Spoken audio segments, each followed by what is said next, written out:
Joining me now on the phone, we've spoken with him before, Republican candidate for the Massachusetts House in the state's 1st Congressional District, and that is Tom Wesley. Good morning, Tom.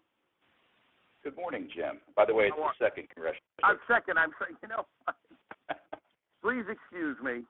It's early in the morning. It is the 2nd Congressional District. Tom, today you are going to actually try to have a meeting with Congressman Neal at his Springfield office. What's this all about? Well, I'm actually trying to seek some common ground here with Congressman Neal. I've drafted a letter to President Obama that I hope that Congressman Neal can jointly sign with me, which really asks for the absolution of any wrongdoing by the 3 U.S. Navy SEALs, Petty Officers Huertas, Kenna, and McCabe, for successfully apprehending this terrorist mastermind. And it's unfortunate that they're the ones who are being arraigned today in Norfolk, this 68th anniversary of the bombing of Pearl Harbor, that they're being arraigned for malfeasance in apprehending this mastermind who has been allegedly punched in the stomach, of all things. So I'm going to seek Richard Neal's signature on this letter, and we would send it in jointly.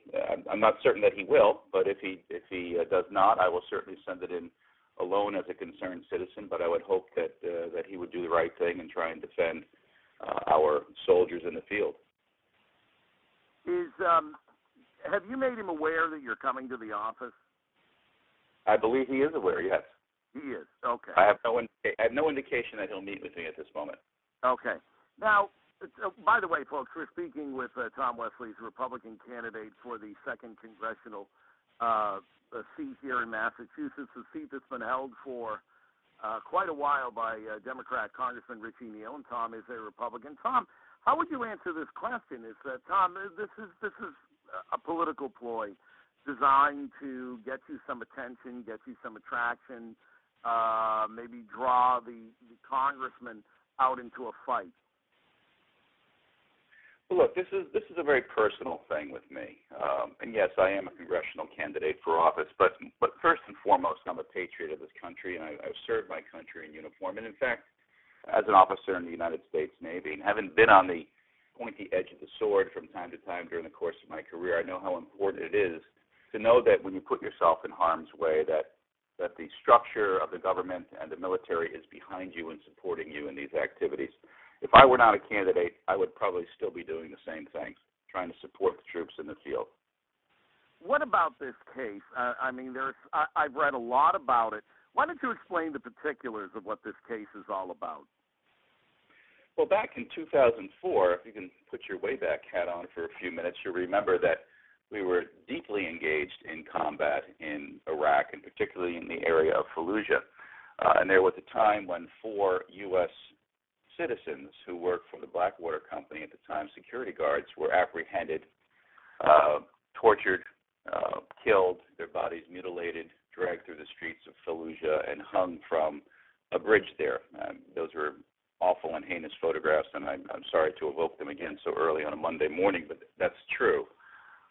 Apparently there was a SEAL team dispatched to track down this terrorist mastermind, this Ahmed Hashim Abed, and they were successful in doing that. And come September of that year, 2004, they returned him safe and sound to Iraqi custody. Over time, he was turned back into U.S. custody and made allegations, as I'm understanding most terrorists who were apprehended do, that they were mistreated. And now here we are 5 years later, bringing these brave soldiers up on charges.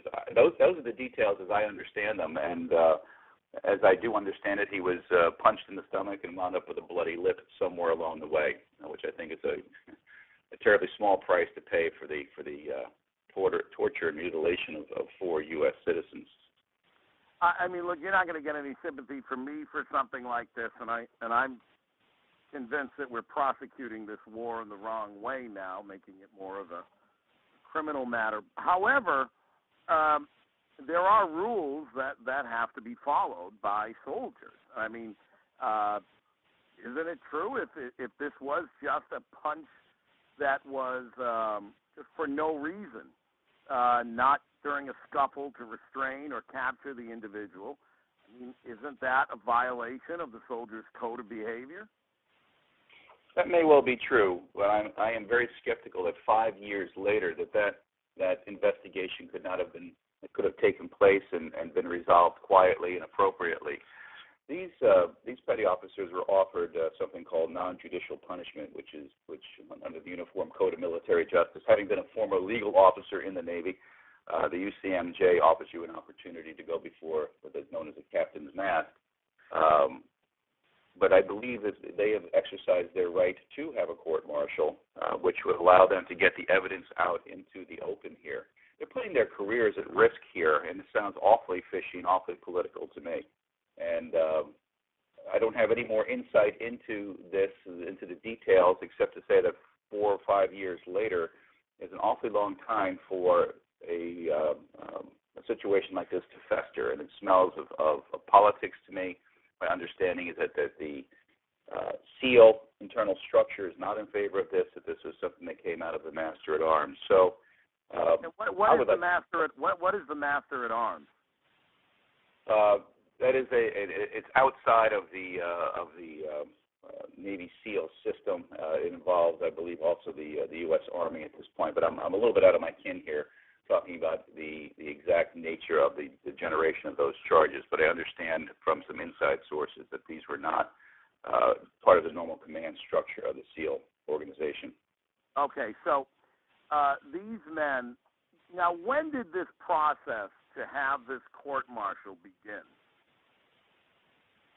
Well, I became aware of it probably in about the last month or so. So this is percolated pretty quickly to the national scene. I don't know where it has been over the previous 5 years, but I do know that it hit the national media, if you will, probably in the September-October timeframe, and here we are now finally having it percolate up into a formal judicial action.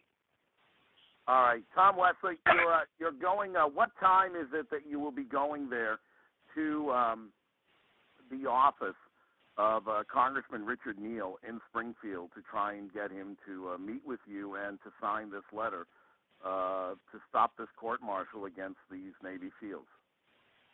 I'll be outside with a small group of people at 300 State Street at 10 o'clock today in Springfield to carry the letter in and simply to deposit it with him and get a commitment as to whether he will or will not sign it. And we'll go on from there, Jim. We'll keep you informed.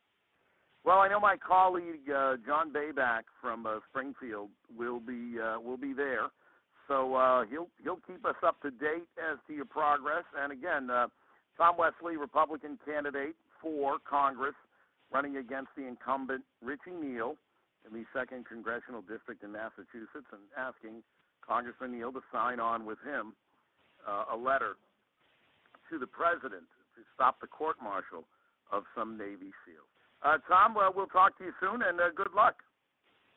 Thank you, Jim, and God bless America.